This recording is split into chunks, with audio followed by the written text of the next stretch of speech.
Hi good people, and welcome back to my YouTube channel. If you're new here, please consider hitting that subscribe button, and to the returning viewers, I love you so much and thank you very much for keeping it Lily's Rams. Now Maureen Njoki, a mother of two, was born and brought up in Subukia, and she is an orphan. Maureen was brought up by her grandmother and her elder sister, who dropped in class 6 to become a house help. She narrates how she grew up with an abusive grandmother in a very toxic environment, and the grandmother kept on insulting her and even denying them food at times. Maureen dropped out at class 8, and since then they had disagreed with their grandmother. She went to Kericho as a house help. She was then mistreated there and was not even paid. At the age of 16, she got pregnant and she was dumped. She later on met a man who married her after 3 days of meeting. She did all this because she did not have a place to live. Even after telling the man that she's pregnant, she took her without any questions. In 2018, she conceived again. And in 2019, she gave birth to her second baby, David Ndongo, in Pumwani Hospital.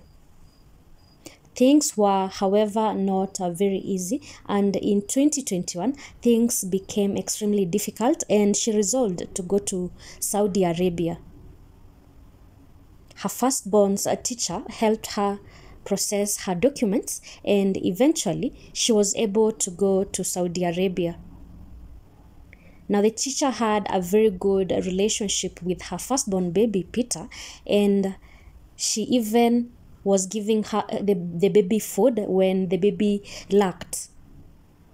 Eventually, she grew trust in her, and when she was going to Saudi Arabia, she considered her as a caregiver to her children and brought the children, that is Peter and David, to the said teacher who goes by the name Phyllis Njeri, so that she would take care of them as she works for the kids in Saudi Arabia. Now, due to lack of money, the father of her children was not in a position to take care of the kids. The grandmother had also clearly stated that she did not want to see Maureen's kids at her home, so she had no option but to give Phyllis Njeri her children to take care of them. Days went by, and Phyllis later restricted Maureen's husband from seeing his children.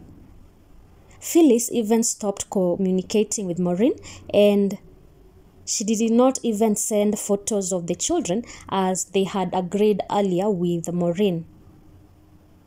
As a mother, Maureen felt something was amiss.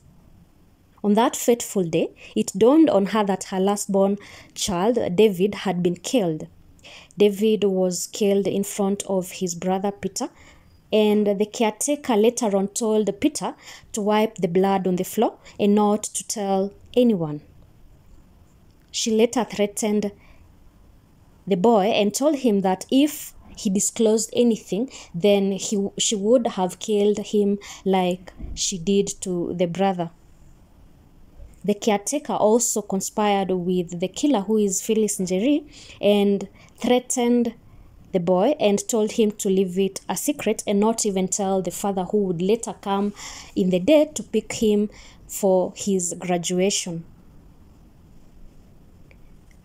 Phyllis killed the baby by beating him up against the wall, and he also had a blunt object trauma in his head.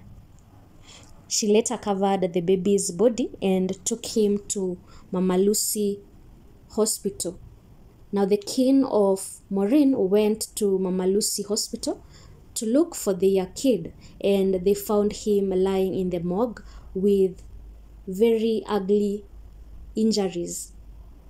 Now, all Maureen is asking is justice for his son, and she hopes that the woman who did those heinous acts will be arrested. I have been your host, Lily's Rams. Thank you very much for watching, and see you